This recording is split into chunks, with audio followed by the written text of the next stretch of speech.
করা যাবে না। ঈদে মিলাদুন্নবী পালন করা বেদাত, ঈদে মিলাদুন্নবী পালন করা বেদাত, ঈদে মিলাদুন্নবী পালন করা বেদাত। দেখি কোন মায়ের বেটার মুখে ক্ষমতা আছে বলতে পারে ঈদে মিলাদুন্নবী পালন করা যায়? জি না, অসম্ভব হতে পারে না। ঈদে মিলাদুন্নবী পালন করা কখনো যাবে না, একই স্পষ্ট বেদাত।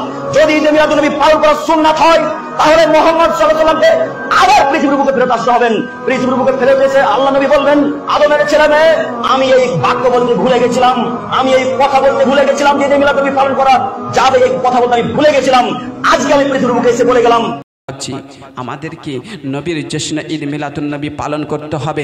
কারণ বেরাদের মিল্লাতে ইসলামিয়া আপনাদেরকে একটা কথা বলে দেয়, আমার নবী মুস্তাফা 12 রবিউল আউয়ালের মধ্যে 12 রবিউল আউয়াল সোমবারের দিন ভোরের বেলা জন্ম হয়েছে।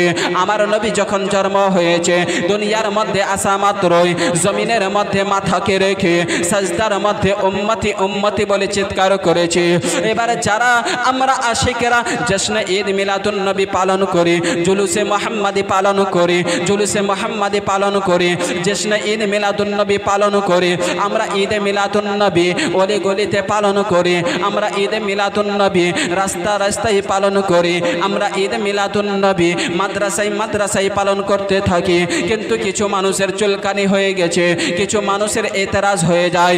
কারণ কেন বাবা, এই দুনিয়ার মধ্যে দুই রকমের উম্মতি আছে, একটা হলো নামক হালাল উম্মত, একটা হলো নামক হারাম উম্মত।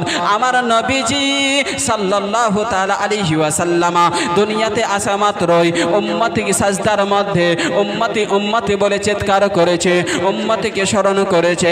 এবারে যারা নামক হালাল উম্মতি হবে জুলুসে মুহাম্মাদের মধ্যে আমার নবীর জন্মদিনের মধ্যে নবী করবে, যারা নবীর আশিক হবে, যারা নামক হালাল উম্মতি হবে জুলুসে মুহাম্মাদের মধ্যে রাস্তায় জুলুস পালন করবে, নবী করবে।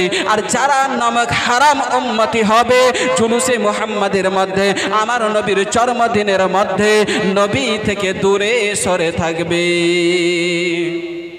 এই জন্য বাবা, কারণ জুলুস পালন করে কে আমরা আশিকেরা জুলুস পালন করতে থাকি, জুলুস পালন করে কে আমরা সবাই জুলুস পালন করতে থাকি। জোরে বলুন সুবহানাল্লাহ।